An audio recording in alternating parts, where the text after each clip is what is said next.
Sir, आपने कहा कि आपने ज्यादा दिमाग नहीं लगाया, आपने दिल से दिल में आया और आपने भारतीय जनता जी पार्टी ज्वाइन जी करी। आपने ये भी बोला मैं ज्यादा नहीं बोलूंगा, सिर्फ काम करूंगा। जी। कुछ आपके माइंड में जो हो आपने बात मेरे दिमाग में कुछ नहीं है, मैं तो बिल्कुल एक क्लीन स्लेट लेके यहाँ पर आया हूँ।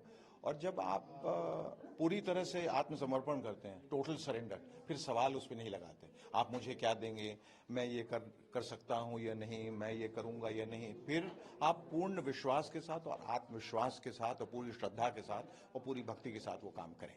तो मैं इसको राजनीति के तौर पे नहीं देखता हूं और अपने आप को नेता बिल्कुल नहीं, मैं अभिनेता ही रहूंगा। लेकिन हम सबका चूंकि एक सामाजिक दायित्व है, जिम्मेदारी है, उसके तहत हम क्या कर सकते हैं ये सोच के मैं यहाँ पर आया। और मुझे लगता है कि हम बाहर एक दायरे में, एक परिधि के बाहर बैठ के बहुत सारी बातें करते रहते हैं अपने ड्राइंग रूम में, ये सही नहीं है, वो सही नहीं है, ये गलत है, वो गलत है। हमें व्यवस्था में शामिल होने की जरूरत है, अंदर से उसे देखने की और परखने की जरूरत है।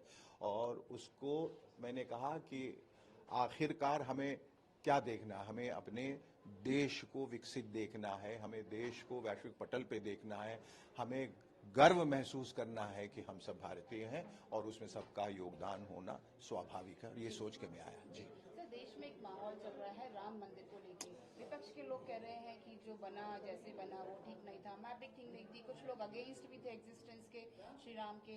आप क्या बोलना चाहेंगे? आपने भारतीय जनता पार्टी मैं ये बोलना चाहूंगा कि आप राम के खिलाफ क्यों जा रहे हैं, आप उस सेंटिमेंट के खिलाफ क्यों जा रहे हैं। हिंदुस्तान राम का प्रतीक है, राम हिंदुस्तान के प्रतीक हैं, उनके खिलाफ बोलना गलत है।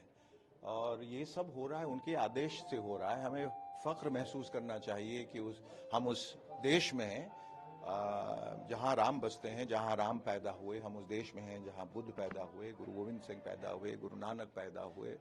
हमें फख्र होना चाहिए, इसमें पक्ष और विपक्ष की बात ही नहीं। हम सबको एकजुट होकर, एक मत होकर इसके बारे में सोचना चाहिए जी। और इसमें राजनीति बिल्कुल, अब राम में भी अगर आप राजनीति ले आएंगे तो ये तो बहुत ही खेद वाली बात है। देश में चुनाव चल रहा है, उस पर क्या बोलना चाहेंगे? जी, देश में चुनाव चल रहा है, उस पर क्या बोलना चाहेंगे? बड़ी अच्छी बात है, ठीक है, सब लोग अपने हक का इस्तेमाल करें और जो बदलाव लाने की कोशिश कर रहे हैं वो लाएं।